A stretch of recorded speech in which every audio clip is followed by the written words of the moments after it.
A gente nunca sabe quando a vida vai mudar completamente.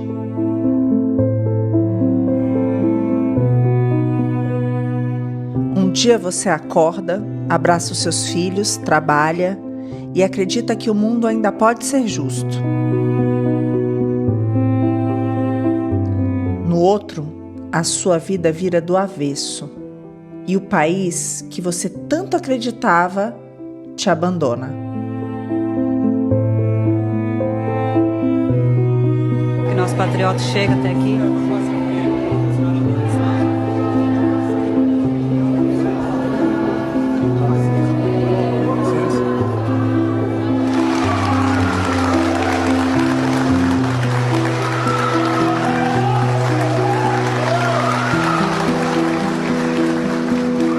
Clériston Pereira da Cunha, o Clezão, era comerciante, casado, pai de 2 filhas. Nunca havia sido preso, nunca havia tido qualquer passagem pela polícia. E aí no dia 8 de janeiro, meu pai acordou e aí foram trabalhar. E aí eles acordaram em cima da hora e aí não deu tempo do meu pai tomar o medicamento dele e nem tomar o café da manhã aqui em casa. Ele estava no seu trabalho no momento das manifestações e há no processo as provas disso, tem imagens das câmeras de segurança do comércio dele em que mostram ele trabalhando 3, 4 horas da tarde, já nos processos que as invasões dos prédios ocorreram ali por volta das 2h30 da tarde. Ele sabia que ia ter uma manifestação em frente ao Congresso, só que ele não imaginava que seria da forma que foi. E aí ele trabalhou até 4 horas da tarde, 4h30 da tarde. Depois ele fechou a loja, foi para a Praça dos Três Poderes, chegou lá por volta de 5 horas, 5h20. E veio por curiosidade observar o que estava acontecendo. Então ele chegou aqui por volta das 5 da tarde, não havia mais manifestação, não havia mais distúrbio, não havia mais confronto. E ele, por curiosidade, entrou no prédio do Senado para observar o que estava acontecendo. Ezequiel Ferreira Luiz, caminhoneiro, casado, pai de 6 filhos. Nunca havia sido preso, nunca havia tido qualquer passagem pela polícia.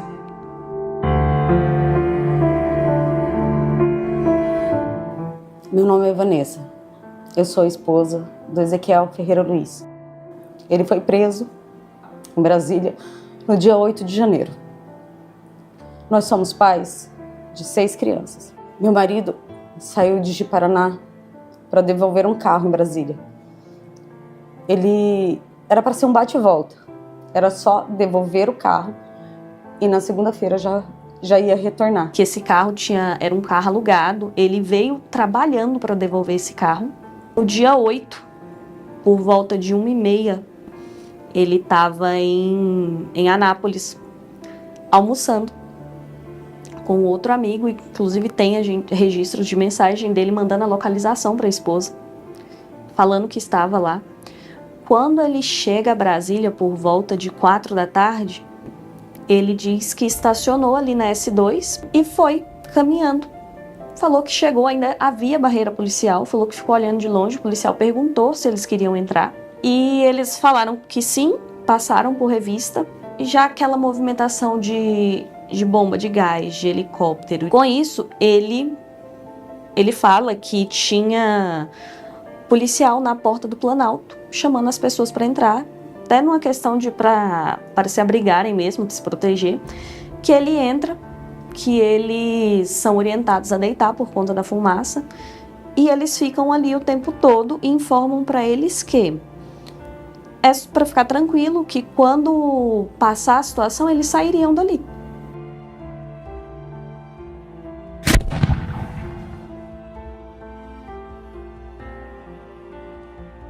Débora Rodrigues dos Santos, cabeleireira, casada, mãe de 2 filhos. Nunca havia sido presa, nunca havia tido qualquer passagem pela polícia.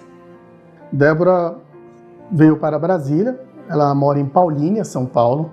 Ela veio para Brasília para a manifestação do dia 8 de janeiro. E no dia ela viu a Estátua da Justiça e um homem que estava passando segundo ela nos relatou, sugeriu com que ela escrevesse na estátua a frase "perdeu o mané". E ele faltou talvez um pouco de malícia da minha parte, porque ele começou a escrita e ele falou assim: eu tenho a letra muito feia, moça, você pode me ajudar a escrever?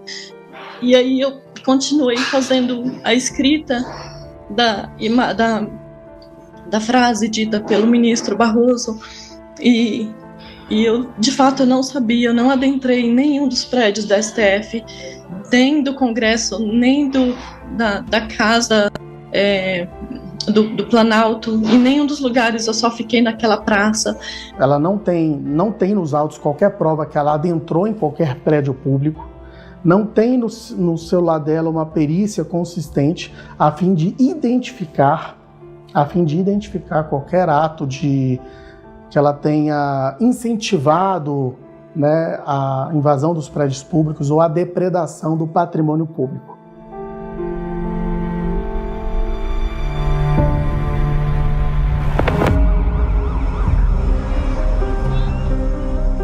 Gleison Clovis Wolff trabalhava em uma padaria, casado e ansioso pela chegada do primeiro filho. Nunca havia sido preso, nunca havia tido qualquer passagem pela polícia. Eles estavam de férias e o pastor da igreja do Gleison, ele mora em Brasília. Como os ônibus, eles foram anunciados que os ônibus seriam gratuitos para Brasília, o que a Gisele falou? Falou: Gleison, a gente não vai pagar a passagem para ir de ônibus, a gente aproveita, né, visita o nosso pastor e depois eles iriam para, salvo engano, Caldas Novas. A Gisele estava grávida de 4 meses, eles alugaram um Airbnb em Brasília, porque nunca foi a intenção ficar no QG. Quando começou as manifestações, inclusive um vídeo que tem do pessoal subindo a rampa, dos manifestantes subindo a rampa de maneira pacífica, até ali não existia depredação, não existia violência nem nada. Então, o Gleison, inclusive, compartilhou aquele vídeo que estava se espalhando na internet, né? Instagram e Facebook, ele compartilhou esse vídeo da estrada, enquanto eles estavam indo para Brasília. Eles chegaram em Brasília, já estava o caos. E início da noite tinha acontecido toda a depredação. Eles não tiveram chance de descer, a não ser no QG. O motorista do ônibus se recusou, falou: não, eu vou levar vocês até o QG, que é onde foi determinado para mim levar. Chegou no QG, a Gisele estava sem bateria, ele estava sem bateria. A viagem durou mais do que o normal. Eles desceram no QG com todos os demais manifestantes e foram colocar o celular para carregar, que tinha lugares para carregar celular lá, para dar uma carga para poder entrar em contato com o pastor. Nisso, o QG foi cercado. Eles cancelaram o Airbnb porque eles não conseguiram mais sair dali. Eles ganharam aí uma barraca para passar a noite, porque ela estava gestante. As pessoas arrumaram essa barraca e eles tiveram que dormir no QG. No outro dia de manhã, os 2 foram presos.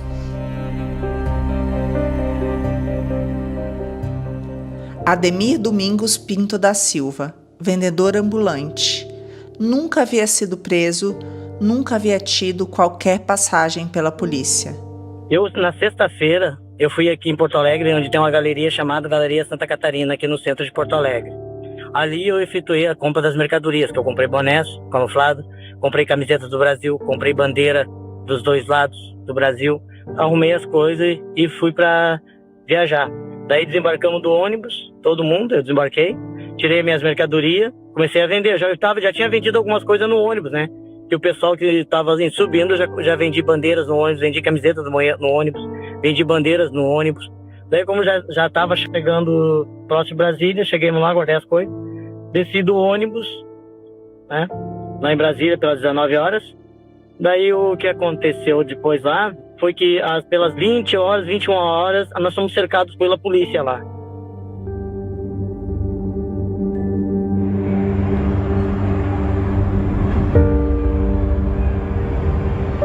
No dia 8 de janeiro de 2023, 243 pessoas foram presas em Brasília, dentro dos prédios públicos e na Praça dos Três Poderes.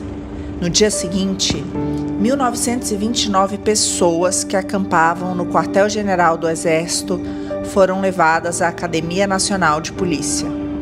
Muitos nunca estiveram nas manifestações e acreditavam que aquele lugar seria seguro.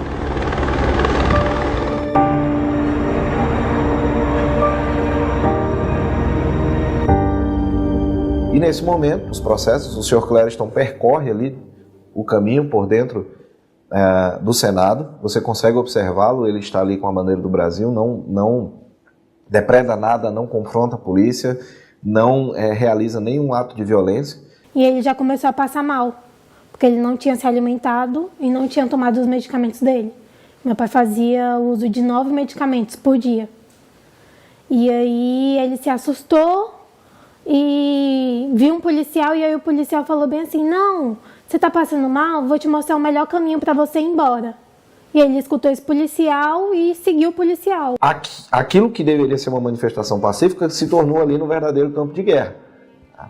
E aí, a partir desse momento, houve ali essa atuação da polícia para impedir quem estava querendo depredar e outras pessoas querendo se proteger. Quando isso começa a acontecer, alguns policiais e militares do Exército, quando viram toda essa situação e viam que havia pessoas envolvidas ali que não estavam cometendo crime nenhum, pelo contrário, estavam em risco, senhoras idosas, criança, vendedor de algodão doce, pessoa vendendo salgadinho lá, todo mundo via essas imagens.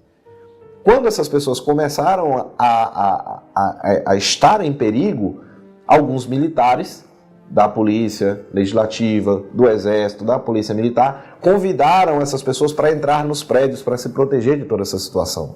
E por isso não havia mais proibição da entrada das pessoas. É por isso que o Sr. Clériston, quando chega às 5 horas da tarde, não é impedido de entrar.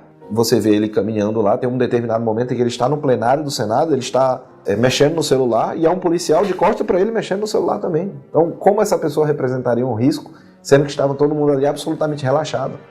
Que ele realmente estava passando mal. E aí, após isso, meu pai virou pro policial e perguntou: onde que é o melhor caminho para eu ir embora? E o policial disse: reúne todo mundo que está aqui e quando todo mundo reunir, eu mostro o melhor caminho para vocês. E aí, meu pai começou a articular, conversar com o pessoal. E aí, nisso, conseguiu reunir o pessoal e aí o meu pai foi um dos primeiros a ser detido, a ser preso. Só que depois disso, chegou uma ordem, não sabemos de quem, nem como, determinando a prisão de todas as pessoas que estivessem lá dentro. Seja porque entraram por curiosidade, seja porque entraram para evitar as depredações, seja porque entraram para se proteger, foram presas de maneira indiscriminada e levadas ao presídio. Existe um depoimento de um dos tenentes que fez a condução, tenente da Polícia Militar aqui do DF, que várias dessas pessoas que foram presas dentro dos prédios, ele teve que ajudar a subir no ônibus da polícia, no dia 8 de janeiro, de tão frágeis que essas pessoas eram. Lá ele se sentiu seguro porque tinham várias pessoas rezando, tinham idosos, tinham pessoas que não estavam... não tinha quebradeira, ninguém estava quebrando ali, estavam todo mundo pacífico. Depois disso, chega o choque, e o choque começa a dizer que quem manda ali são eles, e começa a ter um atrito entre o Exército e a PM. Fecha a linha, aí, caramba! Comanda tua tropa!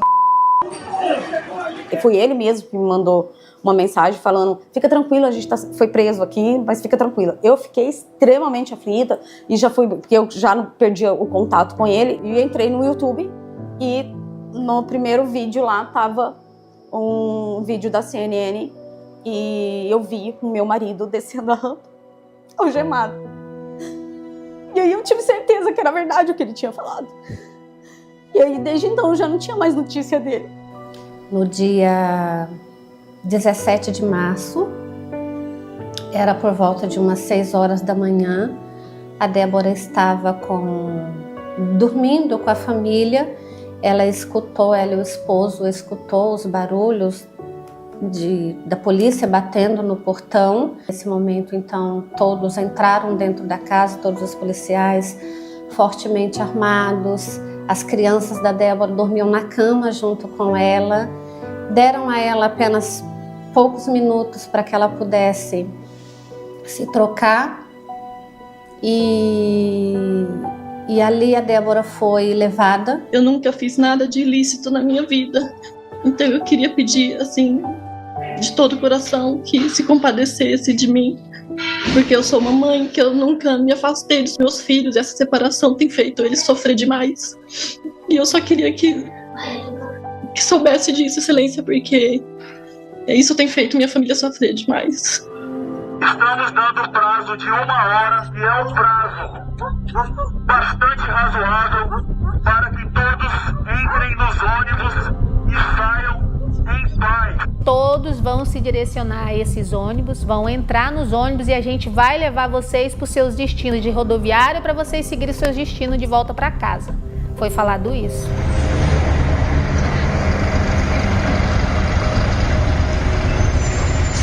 Quando a gente viu que eles estavam já estava direcionando fora, né, de Brasília, assim, retirado, e quando eles chegou, eu vi, a primeira coisa que eu avistei bem de longe era que estava escrito Academia da Polícia Federal. E daí, quando eu olhei aquilo, a minha ficha meio que começou a cair. Eu falei assim, eles vão prender a gente. Está nas mãos do meu Jesus, que vivo está. E daí, quando foi em torno de umas 7h30 da noite, veio umas pessoas lá, policiais, enfim, e começou a falar com a gente, olha, vocês agora vão passar por uma triagem, vai ser montado 2 filas aqui. Uma fila para quem tem comorbidade e outra fila para quem, né, tá aqui não tem comorbidade nenhuma. Calma aí, gente, na fila, por favor. Eu vou contando todo mundo. Por favor, bora na fila aí, Aí me levaram para uma sala e levaram o meu esposo para outra sala, né? Falaram para mim assim, como que você, uma pessoa que está gestante, vieram aqui para Brasília, quebrar tudo em Brasília? Eu falei para ela, mas eu nem estive lá, moça. Aí ela terminou de me revistar tudo e falou para mim assim, olha, moça, você está liberada. Você vai poder já ir, entrar no ônibus e ir. Eu falei assim, não, mas eu não posso ir agora. Estou esperando meu esposo, que ele está do lado, a gente está junto, né?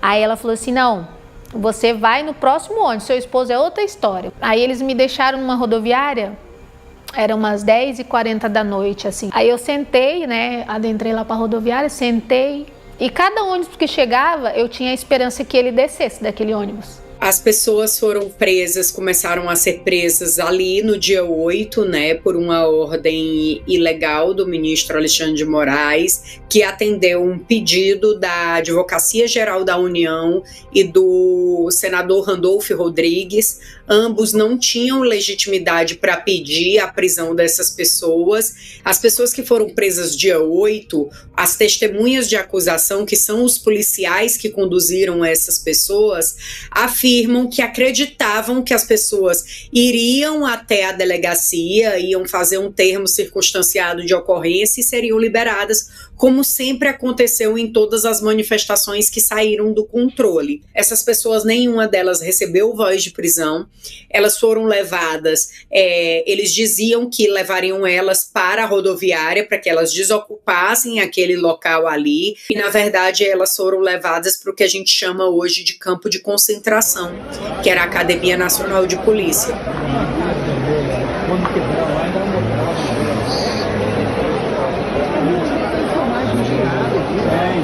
É um banheiro só para tudo isso de gente, tá? Para começar. Aqui, ó, no frio, no relento. Nós temos relatos de alguns dos nossos assistidos, né, no meio daquela multidão que adentrou os prédios públicos. Segundo o relato de alguns policiais, foram de 30 a 40 mil pessoas que adentraram nos prédios públicos. Um dos policiais reconheceu um dos meus assistidos e falou, no caso do Daniel, estava de forma pacífica, eu me lembro dele. Ele não vandalizou nada, pelo contrário, ele até nos ajudou a limpar ali o ambiente lá dentro e ele foi condenado a 17 anos de prisão. Nós não somos terroristas, são pessoas do bem. Quem estava lá era o hack daqueles caras lá, não era da manifestação pacífica, não foi o bom quadril do bem. Tem gente passando mal aqui.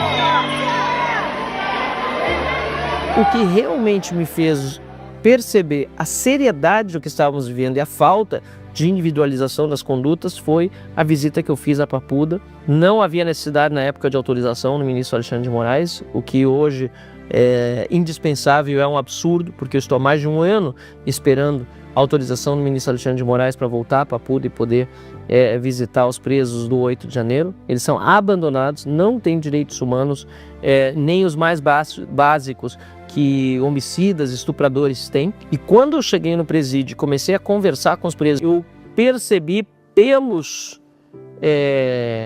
documentos que estavam me apresentando do próprio Ministério Público o quanto eles eram vítimas de uma grande armação. E mais tarde entendemos ainda melhor o que aconteceu ali, quando a Vaza Toga 2 revelou que, apesar de pedidos da Procuradoria-Geral da República, em alguns casos mais de um mês depois, para a soltura de determinados presos, o ministro Alexandre de Moraes se arrogou ao direito de avaliar primeiro as redes sociais das pessoas e manter presas aquelas que a sua assessoria identificasse como opositoras ao governo ou com manifestações tidas por antidemocráticas, mas que no fundo eram apenas manifestações de opinião das pessoas que estavam presas, e no Brasil não existe prisão por opinião.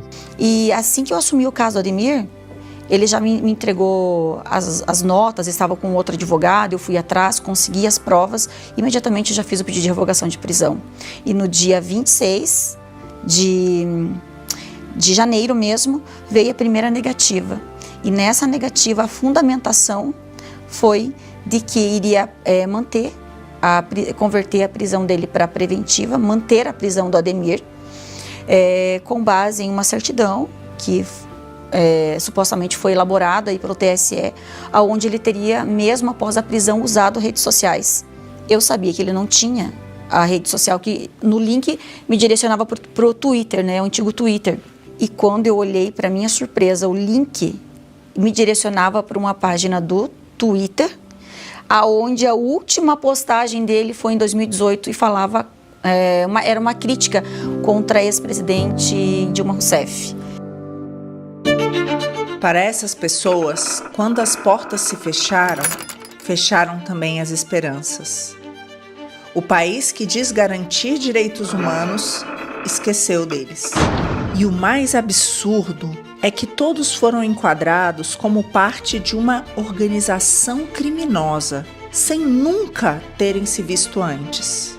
Clezão morreu sem julgamento. Ezequiel, 14 anos de prisão. Ademir, um vendedor ambulante que estava apenas trabalhando 1 ano. Débora, 14 anos de prisão. Não foi uma simples pichação. Maioria do STF condena Débora Rodrigues a 14 anos de prisão. Mais de 1.000 pessoas foram presas. A maioria passou meses na Papuda e na Colmeia, sem uma acusação formal apresentada. No dia 10 de janeiro, o Sr. Clériston teve a primeira consulta médica, onde ele informou que possuía comorbidades graves, apresentou um laudo médico da sua médica que lhe atendia ali no Hospital Regional de Taguatinga, dizendo que ele tinha problemas no coração de imunossupressão por conta da Covid, que ele sofrera 2 anos antes, e que ele necessitava de tratamento médico especializado porque ele corria risco de morte. Isso está no laudo médico. E a gente falou que meu pai tinha sido preso. E aí a médica, assim, entrou em choque e em desespero ao mesmo tempo. Não, o Clériston não pode ficar preso. Ele vai morrer lá dentro. Ele não pode ficar lá preso. Ele precisa continuar fazendo as consultas dele, tomando os medicamentos dele. O Sr. Clériston começou a definhar durante todos esses meses em que passou na prisão, padecendo de um tratamento médico adequado. E a defesa dele passou a fazer vários pedidos para que ele pudesse sair para fazer o tratamento médico conforme a recomendação da médica que lhe atendia. E todas as vezes a Procuradoria-Geral da República emitia pareceres contrários à liberação e, consequentemente, o ministro as negava, o ministro Alexandre de Moraes. Até que, no dia 1º de setembro de 2023, com base nessa documentação médica apresentada, a Procuradoria-Geral da República apresentou um parecer favorável à liberação do Sr. Clériston. O processo ficou para a decisão do ministro Alexandre de Moraes do dia 1º de setembro até o dia 20 de novembro de 2023, ou seja, 80 dias sem resposta. E, infelizmente, no dia 20 de novembro de 2023, o Sr. Clériston veio a falecer dentro do presídio.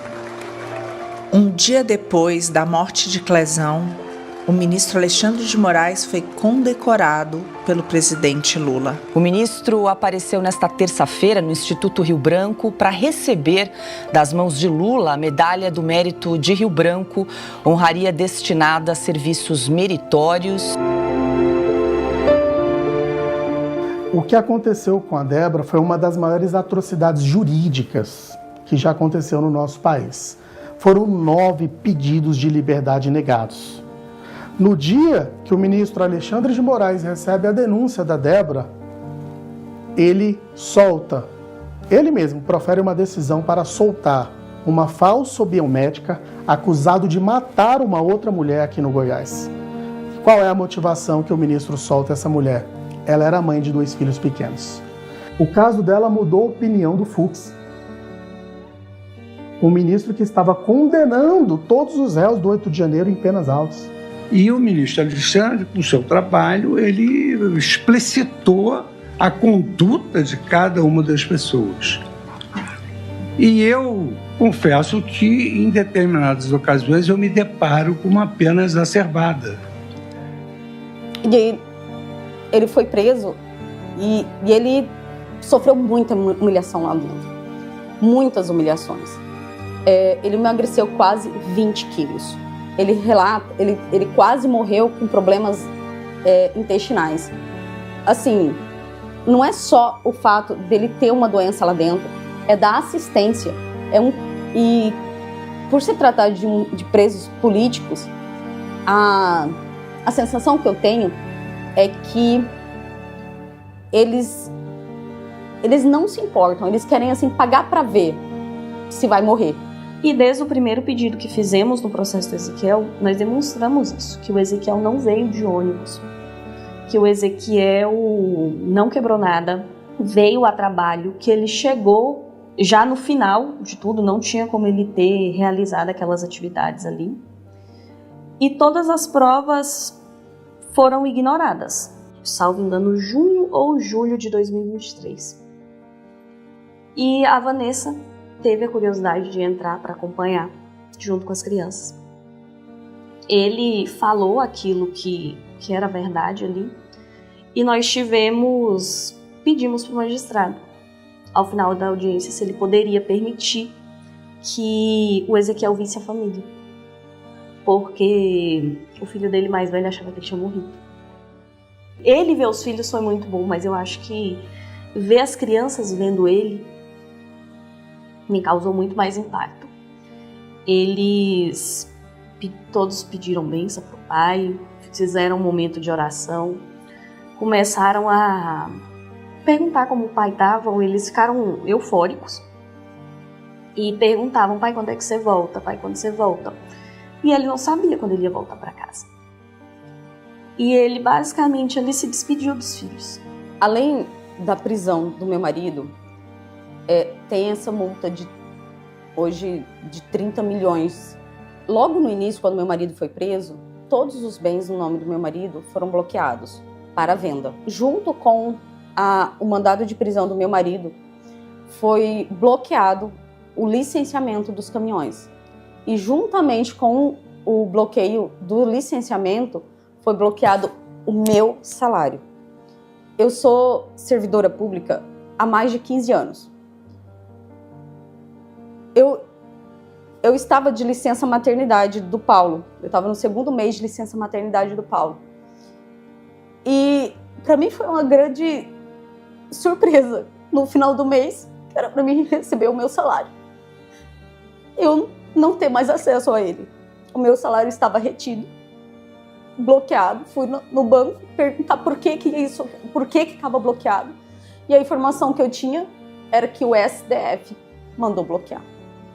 Como a maioria dessas pessoas não são pessoas que têm muitas coisas, então estão bloqueando tudo deles. Estão bloqueando imóveis, estão bloqueando veículos, bloqueiam contas, bloqueiam tudo. Eu estou sem o meu marido, que é a coisa mais importante. Eu fiquei com o meu salário bloqueado. E eu fiquei sem os caminhões que deles saiu a nossa fonte de renda. Então eu fiquei sem a fonte financeira e fiquei também com uma dívida. Além de não ter o dinheiro, com a dívida. E quando eu fui fazer essa ultrassom, o doutor, ele começou fazendo ultrassom, estava tudo bem, aí de repente ele começou a demorar e ele estava focado muito na cabeça do neném e eu percebia que ele passava várias vezes assim, ultrassom no rumo da cabeça do neném. Aí eu comecei a meio que me preocupar e ele não falava nada, já era um tempo que já tinha passado.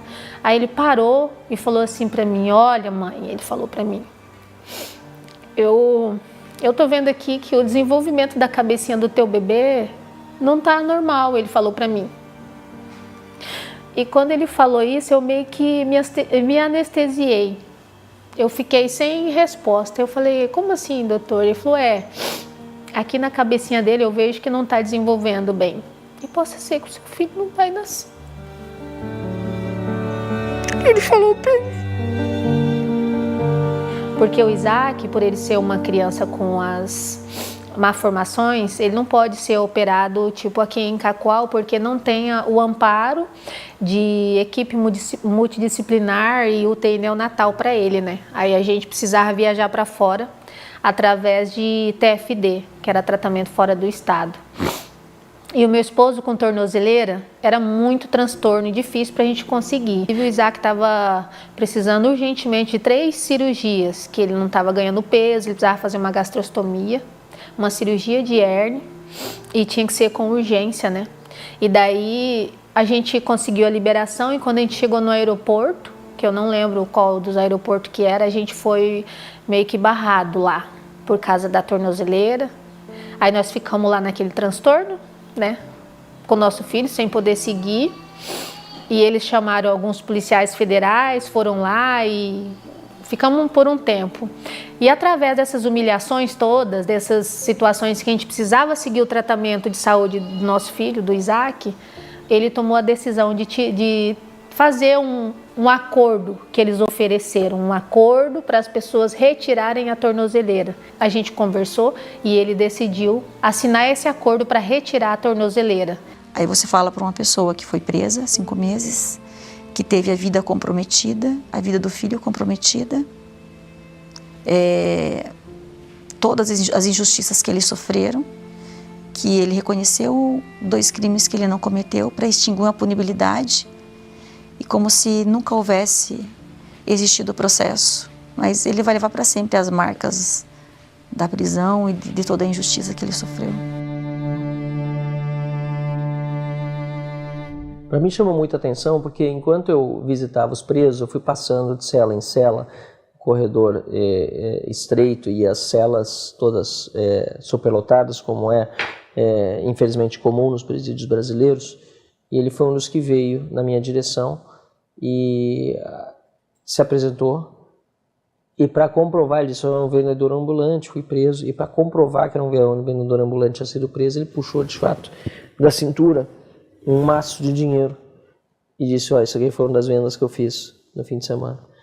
Então, aquilo me chocou ainda mais, porque ficou muito claro que aquele cidadão, ele estava preso somente por estar lá.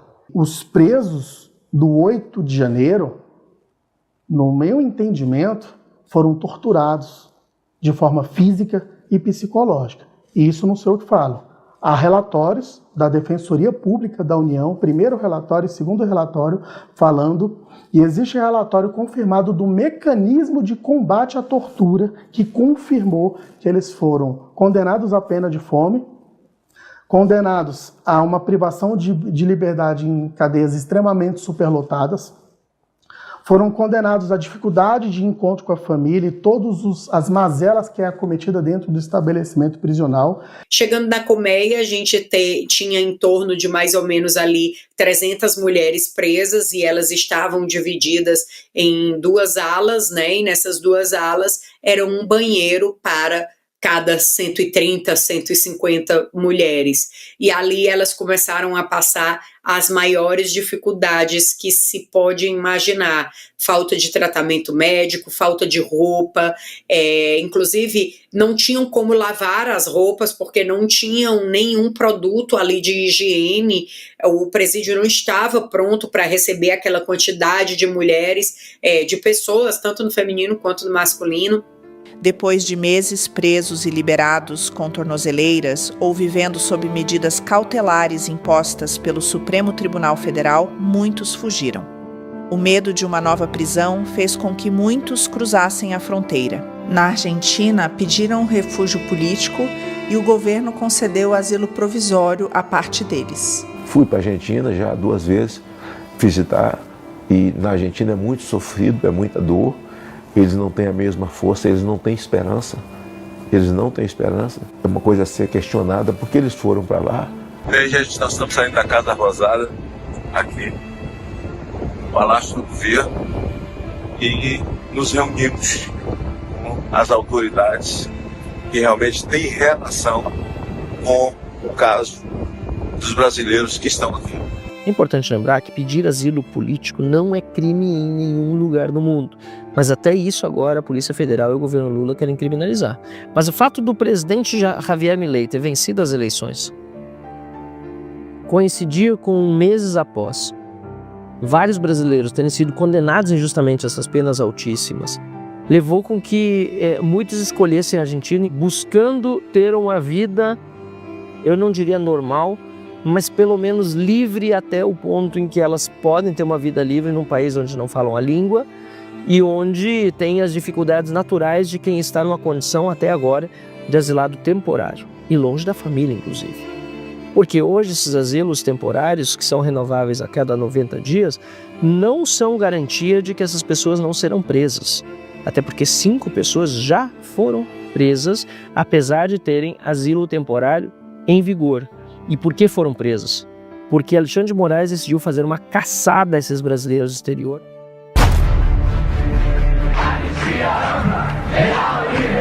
A anistia é o reencontro da nação consigo mesma. Os crimes de qualquer natureza praticados por motivação política. A última vez em que brasileiros buscaram refúgio político fora do país foi durante a ditadura militar. Entre eles, Caetano Veloso, Gilberto Gil, Chico Buarque.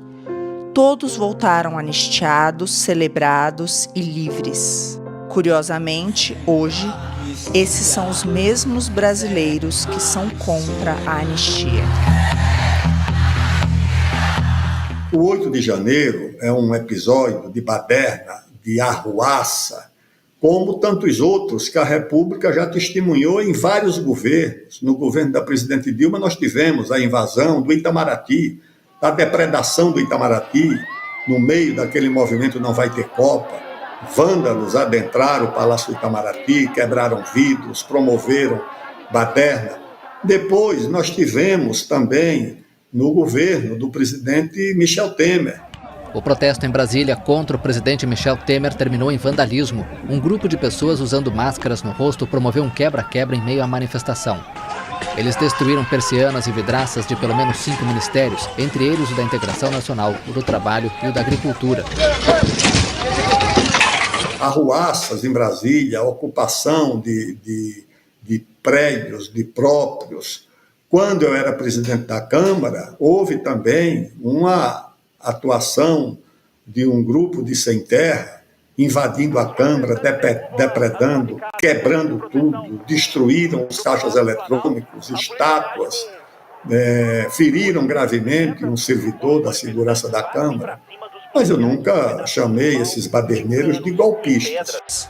E continua voando ainda, pedaços de pau, e a polícia reage do outro lado com arma de choque. Quando a situação parecia ficar tranquila, um novo confronto tem início. Nenhum desses episódios levou ao enquadramento dos atores como golpistas, ou como terroristas, ou como coisa parecida. Tinha sido combinado que esse era o limite. Infelizmente, vem uma molecada na frente, é normal isso também, gente. Isso não é nem o fim de mundo, faz parte. Para mim, o dia 2 de janeiro foi uma baderna igual àquela que elementos do MST e do PT fizeram no governo Temer, chamando de golpista por causa do impeachment da presidente Dilma, e invadiram o Congresso Nacional, depredando o Congresso Nacional e ferindo pessoas, coisa que não houve no dia 8 de janeiro.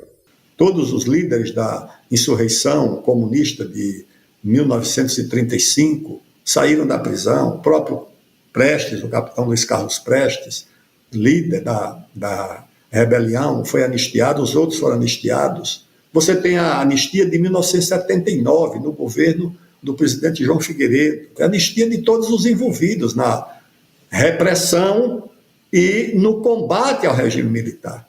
Foram anistiados os que sequestraram embaixadores, foram anistiados os que assaltaram bancos, foram anistiados os que praticaram a luta armada contra o governo militar, mas foram anistiados também os envolvidos na repressão, os acusados de tortura, chamados crimes conexos, todos foram anistiados e o país passou a respirar, então, um novo momento, que era o momento da reconstrução. No caso do 8 de janeiro, há uma reparação a fazer, que é o tipo do crime que é atribuído aos participantes daquelas badernas, daquelas arruaças, que é a da tentativa de golpe, que eu acho que não houve, que é errado atribuir a eles uma tentativa de golpe. Aquelas pessoas não tinham os meios, os instrumentos, os mecanismos, o apoio social, político, partidário. Não havia um governador, um prefeito sequer, um único partido político,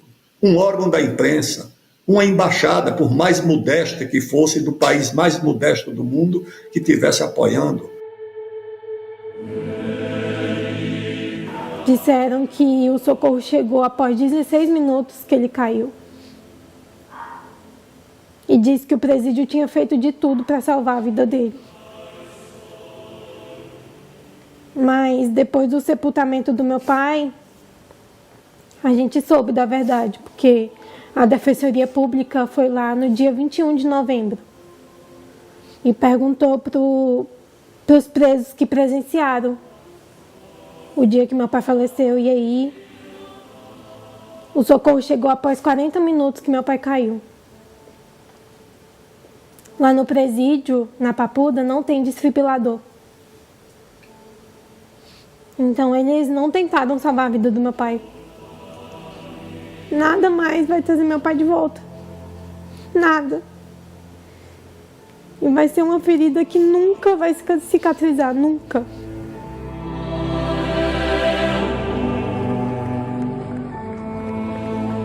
Depois de tanta dor, o silêncio já não pede vingança, pede resposta.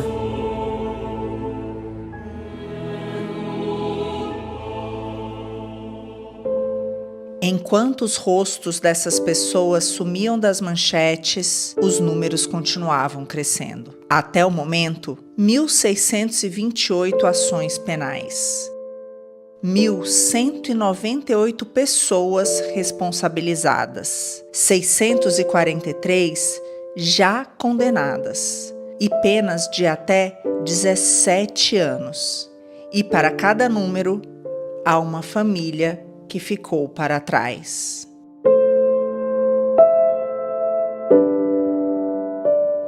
O tempo passa e o país segue como se nada tivesse acontecido.